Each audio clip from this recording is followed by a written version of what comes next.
Hello everyone, and welcome back to IRL Lore with me, El Hombre de Segovia, Segovax.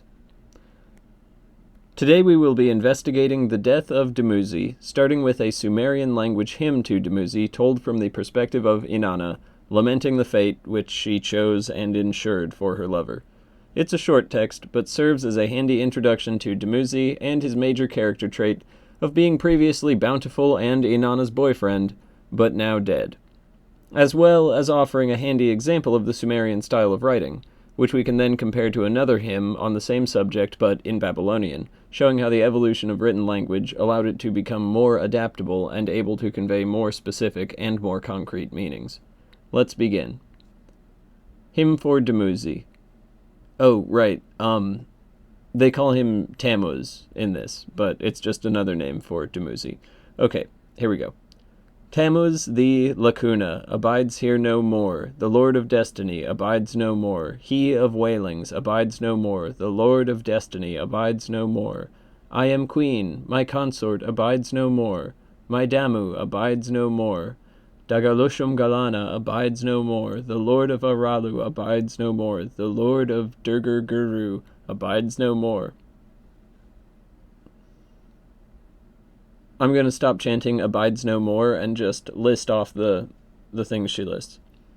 The shepherd, Lord Tammuz, the Lord, shepherd of the folds, the consort of the Queen of Heaven, the Lord in the cattle stalls, the brother of the mother Belet Seri, abides no more. So in these first dozen lines or so, we see an introduction of Dumuzid, a partial list of his epithets, and reference to his demise. Next up, we will see some references to his bounty and its absence, and Inanna setting her steps towards the lower world, which may potentially serve to corroborate some aspects of the conflict to come. Line 14.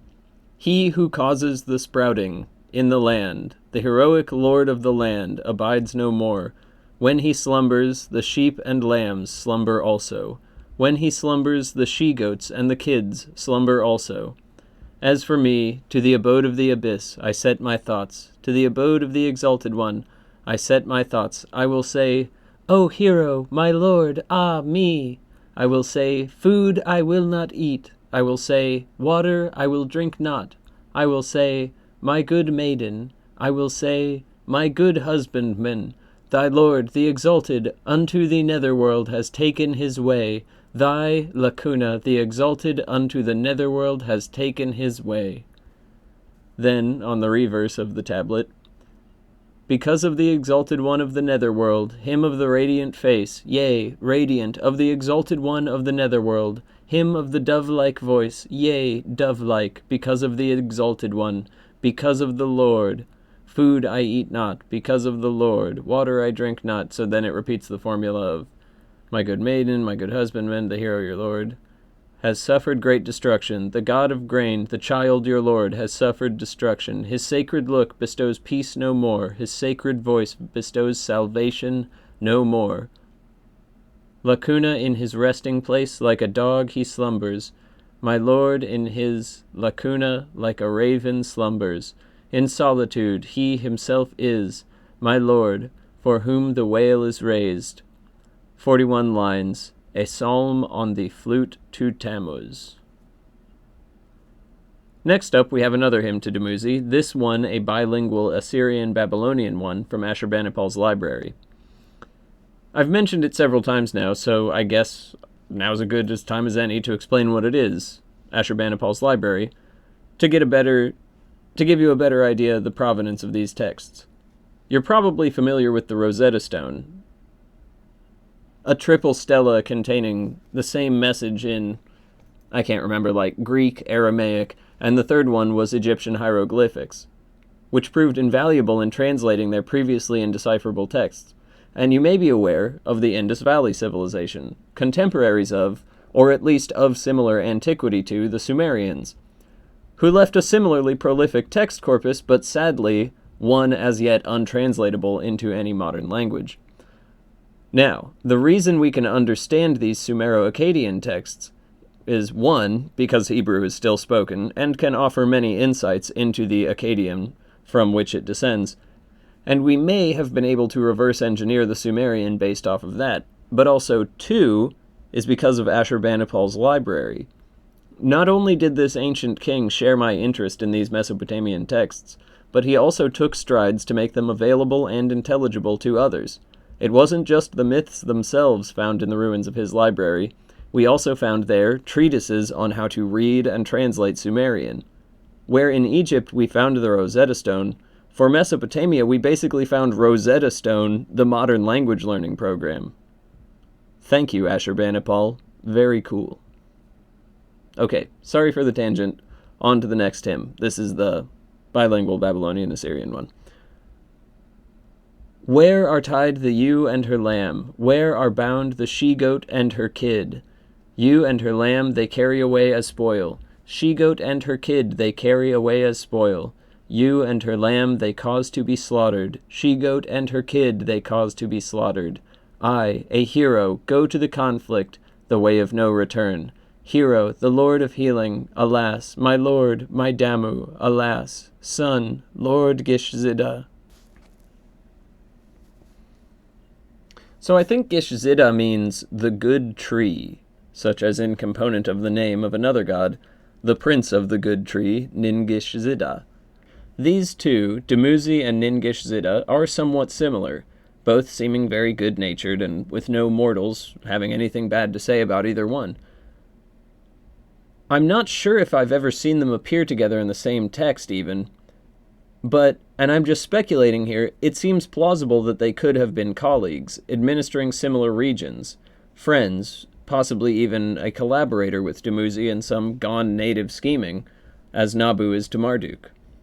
As far as what this, quote, good tree is, well, I have some theories, as usual, and it's not like the Tree of Life motifs are uncommon in religious traditions around the world, but I think the one I subscribe to most, the theory I subscribe to most, is to say that this good tree is the same as the Babylonian Tree of Life motif, the one seen often flanked by two Anunnaki birdmen, example on screen now.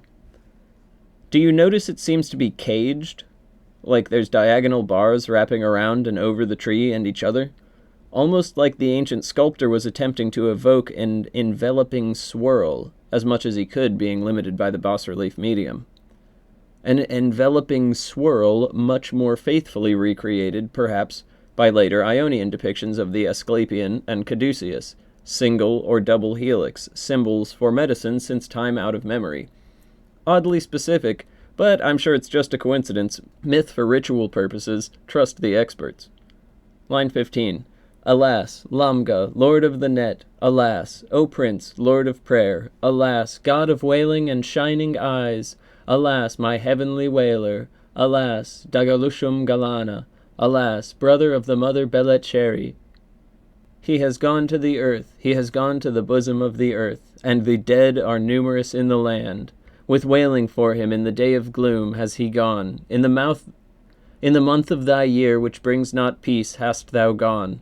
Thou hast gone on a journey that makes an end of thy people, with sighing for Damu. With sighing for Damu, the Lord, has the hero gone unto the faraway land, which is not revealed. How long shall the springing of Virdur be restrained? So, the dead are numerous in the land. Undead? It's a possibility, as we know from the Ereshkigal cycle. But it may simply be a consequence of famine. In that last line, it gives another hint of Dumuzid's power of plenty, as it will again up ahead. Towards the end of the passage, on the reverse of the tablet, some broken lines will appear that seem to have contained details about Dumuzid's birth, early life, and whereabouts during the events of the deluge, but it is sadly now too broken to be coherent. Continuing. How long shall the putting forth of leaves be held back? My city is oppressed. The shepherd sits in desolation. In the city the laws of my land are suppressed. From the secret chamber thou hast gone forth. Thou, O Lord, from the secret chamber hast gone forth. Now on the reverse of the tablet. Alas, O hero, Lord of healing, My lord, my Damu, alas, O son, Lord Gishzida, alas, Lamga, lord of the net. Alas, O prince, lord of prayer, alas, god of wailing and shining eyes, alas, thou of the yearly wailing, alas, Tammuz, alas, brother of the mother Belet Sheri. In his infancy in a sunken boat he lay, in his manhood in the submerged grain he lay, in a storm from the south and tempest he lay, lacuna in rest he lay not. And that's the end. The rest of the text is broken and missing, so we don't get Dumuzi's arrest itself. But up next we have the badly fragmented reverse of the Berlin Museum tablet VATH 402, which appears to have contained details of Dumuzi's arrest and makes reference to she cast in gloom, likely one of the two women directly involved in the murder, Inanna or Belulu. Okay, let's roll. Lacuna, water he drank not, lacuna. Food he ate not, lacuna. The Galu is seized, lacuna. They have laid hold of the Galu, lacuna his slayer, lacuna. She is cast in gloom, thou alone. Why sittest thou, lacuna? She is cast in gloom, she sits alone. Lacuna, fourth long tablet of Idina Shamsagagi, in lacuna, like its original, copied and collated by Nabu Nadin Shum, son of Idina Papsukal. It's the reverse of the active party. They seized the Galu, rather than the Galu seizing them, makes me think that this could have been relating to the events of the botched arrest that killed Dumuzi, but sadly this is the closest we come to an account that may relate who, if any, among the gods was directly involved. I think I misspoke earlier and said Inanna and Belulu were directly involved. I meant indirectly involved. Like one step removed, 1 degree of separation. But I don't think either were actually present at his death. But then again, since that Berlin fragment is the closest we come, we just don't know.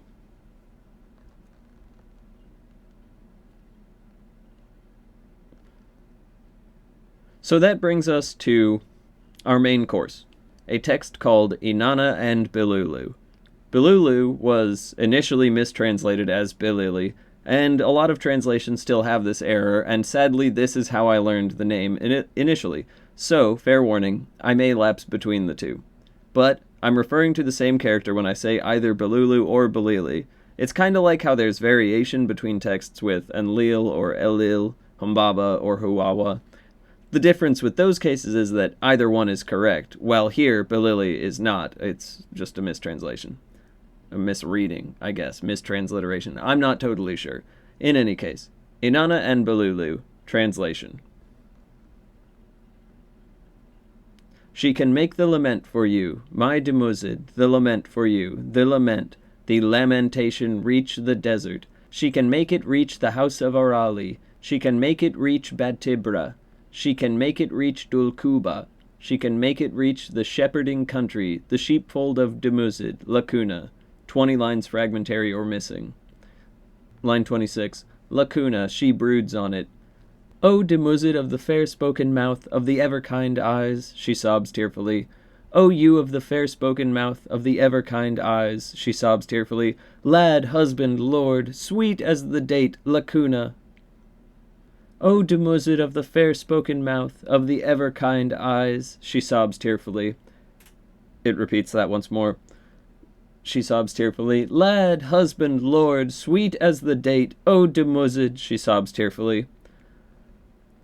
So, Inanna is lamenting the death of Dumuzi, her lover, a death which she largely caused, mind you. Brooding, she seems to know of his death before seeing it, and we are next told of her going and discovering the scene of the crime, upon which she breaks into song, further lamenting. Line 31. Holy Inanna, lacuna, 1 line badly fragmentary. The goddess lacuna, the maiden Inanna. She was pacing to and fro in the chamber of her mother who bore her, in prayer and supplication, while they stood in attendance on her respectfully. O my mother, with your permission let me go to the sheepfold. O my mother Ningal, lacuna, With your permission, let me go to the sheepfold. My father has shone forth for me in lordly fashion, lacuna. Suen has shone forth for me in lordly fashion, lacuna. Suen would, of course, be Nanar, and his associated celestial body, the moon. Line 41.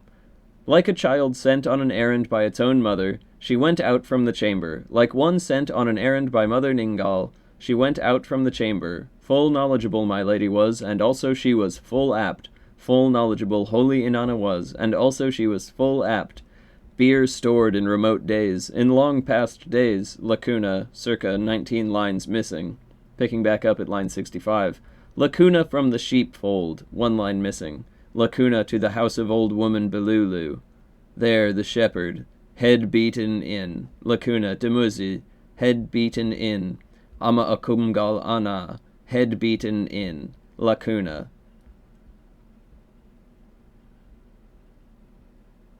The sheep of my master of Dumuzid in the desert.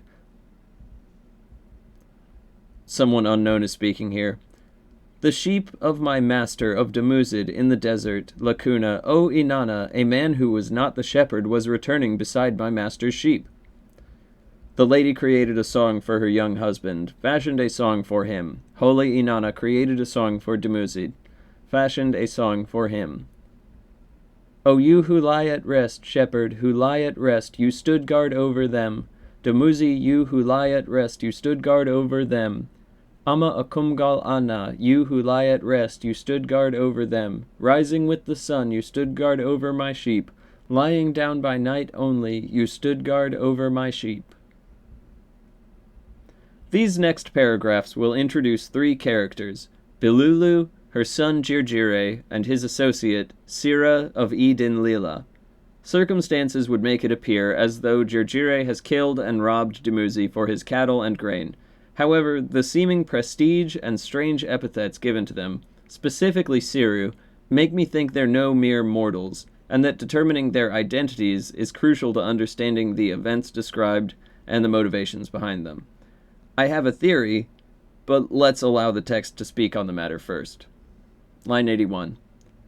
Then the son of old woman Belulu, matriarch and her own mistress, Jirjire, a man on his own, fit for the fields and a knowledgeable man, was filling pen and fold with his captured cattle, and was stacking his stacks and piles of grain. He left scattered in the fields his victims struck down with the mace. Siru of Edin Lila, no one's child and no one's friend, sat before him and held converse with him. That day, what was in the lady's heart? What was in holy Inanna's heart? To kill old woman Belulu was in her heart. What was in holy Inanna's heart? To kill old woman Belulu was in her heart, to make good the resting place for her. To make good the resting place for her beloved young husband. For Dumuzid ama akumgal ana, that was in her heart. My lady went to Belulu in Edin Lila. Her son Jirjire, like the wind there, did lacuna. Siru of Edin Lila, no one's child and no one's friend, lacuna. It would appear that crucial details of the confrontation are lost to those above lacunae, though we may speculate on consequences detailed later. Regardless, I'd like to now take the time to air my theory, which is that Belulu represents Marduk, or someone acting on his behalf. And the 3 main reasons I say this are 1. Cui bono. Marduk stood the most to gain, and apparently realized said gains too. We seem to be living out the tragic consequences of his victory right now. 2. The fact the arrangement described here fits with Marduk's family structure, himself, his wife Sarpanit, and his son Nabu. Finally, 3, and this one is admittedly a bit reaching, but it's the tendency of the Marduk/Loki analog in various folklores from around the world to cross-dress. Whether it be Sarpanit, or Marduk or Nabu in disguise, take note of the presence of a sneaky evil old crone, well, besides Inanna, present in these events leading up to the nuclear war, the destruction by fire, whatever you want to call the upheavals around roughly 2000 BC, whatever they were. Continuing, line 98. Holy Inanna entered the alehouse, stepped into a seat began to determine fate. Begone! I have killed you, so it is indeed, and with you I destroy also your name. May you become the water-skin for cold water that is used in the desert. May her son Jirjire together with her become the protective god of the desert, and the protective goddess of the desert. May Siru of Eden Lila, no one's child and no one's friend, walk in the desert and keep count of the flower. And when water is libated and flour is sprinkled for the lad wandering in the desert, let the protective god of the desert and the protective goddess of the desert call out, libate, call out, sprinkle, and thereby cause him to be present in the place from which he vanished in the desert. Let old woman Bilulu gladden his heart. And immediately, under the sun of that day, it truly became so. She became the water-skin for cold water that is used in the desert. Her son Jirjire, together with her, became the protective god of the desert, and the protective goddess of the desert. Siru of Eden Lila, no one's child and no one's friend, walks in the desert, and keeps count of the flour, and when water is libated, and flour sprinkled for the lad wandering in the desert, the protective god of the desert, and the protective goddess of the desert call out, libate, call out, sprinkle, and thereby cause him to be present in the place from which he vanished, in the desert. Old woman Bilulu gladdens his heart. Inanna put out her hand to the lad on the ground, put out her hand to Dumuzid on the ground, his death-bound hands. Lacuna. Roughly 12 lines missing. So, Inanna vanquished and cursed the Bilulu family. I'm not sure I can offer much insight into what significance of most of this is. Reappearing in the place from which he vanished in the desert sounds interesting. One thing that does seem of note, stands out to me, is these punishments, the fates that Inanna decrees for them. 2 protectors of the desert, and him who counts the water libations and flower offerings. They all involve remaining on earth, which is not a fate that befell most of the gods. Could it perhaps be a fate that uniquely befell Marduk? In mirror to Lucifer cast down, the Loki tied to the world tree awaiting Ragnarok, Moctezuma mistaking Cortez for the fulfillment of his own people's version of this prophecy, the latter, himself, awaiting his own people's story of the kingdom of God to come again on earth, as it is in heaven. The brief remainder of this text is a denouement of sorts, which summarizes and reiterates what has already been said. I'm done making points, but in the interest of fullness, I will finish reading the rest. Thank you all for watching. Remember to like, comment, subscribe, and share, and support me over on Patreon or on my website, Church of Transphobia. Tell a friend, learn Sumerian, memorize the entire corpus, comment a whole bunch arguing with me, or don't do any of that stuff and just do your thing instead. Alright, peace. Line 137. The Francolin, lacuna, to the lacuna of its lacuna. The Francolin, lacuna, to the birthplace of Dumuzid. I don't even know what a Francolin is. Like a pigeon on its window ledge, it took counsel with itself. The Francolin in its shelter took counsel. Only his mother Durtur can gladden my master. Only his mother Durtur can gladden Dumuzid. My goddess, born in Kuara, the maiden who is the crown of all, lacuna, the admiration and acclaim of the black-headed people, the playful one who also voices laments and the cries, who intercedes before the king, Jektin Anna, the lady did lacuna. One-line fragmentary. Okay, I guess it does offer a few more details, but, like, I don't know who Jektin Anna is, and, you know. Like, I can't, I don't know what the significance is. I can't tell you. Line 150. The maiden lacuna, the admiration, Jektin Anna lacuna, the sacred one, Inanna, lacuna, in her hand, lacuna together, lacuna replied. Let me utter the lament for you, the lament for you, the lament. Brother, let me utter the lament for you, the lament. Lacuna, it's very repetitive here. The lament, it's kind of like green eggs and ham. I will not utter the lament in the house of Arali. I will not utter the lament with green eggs and ham in the house of Dulkuba. Let me utter the lament for you in Bad Tibra. Let me utter the lament for you, the lament in the shepherding country. I wonder if the shepherding country refers to, like, Arata, the highlands, where it seems Dumuzid held sway. I'm not sure. I guess I was lying earlier, and I do have commentary for this part.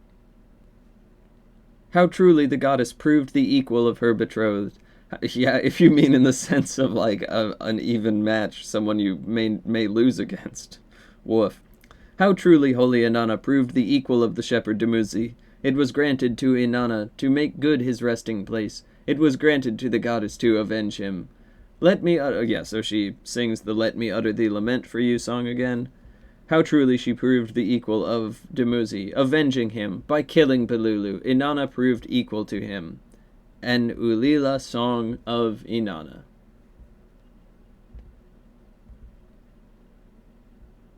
Alright. So I guess that's all I've got for y'all today.